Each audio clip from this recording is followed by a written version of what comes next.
आदाब, मैं हूं मुमताज आलम रिजवी। मैं बात करूंगा सुप्रीम कोर्ट की, मैं बात करूंगा गुजरात सरकार की और मैं बात करूंगा बिल्किस बानो की। जी हां, अगर सुप्रीम कोर्ट ने गुजरात सरकार को एक बड़ा झटका दिया है तो ये बिल्किस बानो के लिए एक बड़ी कामयाबी है। जी हां, बिल्किस बानो का मामला आप जानते हैं कि जब 2002 का दंगा हुआ था तो उसमें बिल्किस बानो की इज्तिमाई आबरूरेजी हुई थी और इसके साथ ही उनके घर के लोगों का कत्ल कर दिया गया था।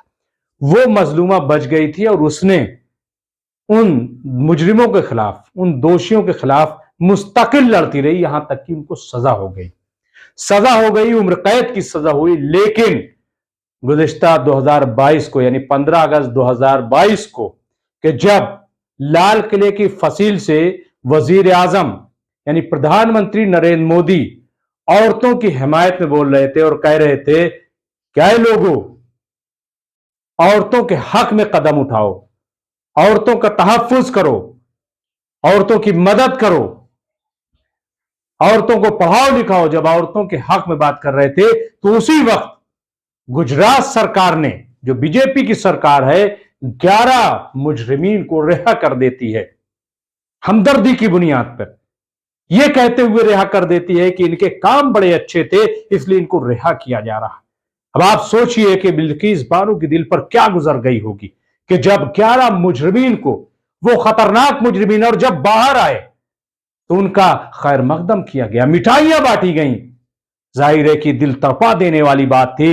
लिहाजा बिल्किस बानो सुप्रीम कोर्ट आई, सुप्रीम कोर्ट का दरवाजा खटखटाया और अपील की सुप्रीम कोर्ट से कि इस पर समाअत की जाए और इन मुजरिमीन को फिर जेल भेजा जाए, क्योंकि यह गलत है, यह हमारे साथ इंसाफ नहीं है, क्योंकि हमारे साथ इज्तिमाई आबरूरेजी की गई थी, हमारे घर वालों को हमारी आंखों के सामने कत्ल किया गया था।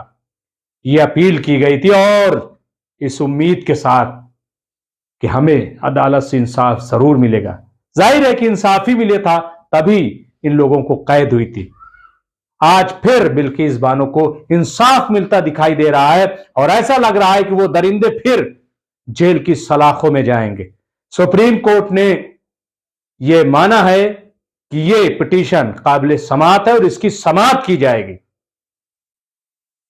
अब जब सुप्रीम कोर्ट ने समाअत की रजामंदी जाहिर कर दी गई है तो यह बिल्किस बानो के लिए खुशी की बात है और गुजरात सरकार के लिए एक बड़ा झटका, और खास तौर से अब उन मुजरिमीन के सरों पर तलवार लटक गई है फिर से जेल जाने की, कि जो खुद को आजाद समझ रहे थे, जो काफी खुश थे, जिनका खैर मकदम किया जा रहा था और उनको लग रहा था कि अब उन्हें आजादी मिल गई।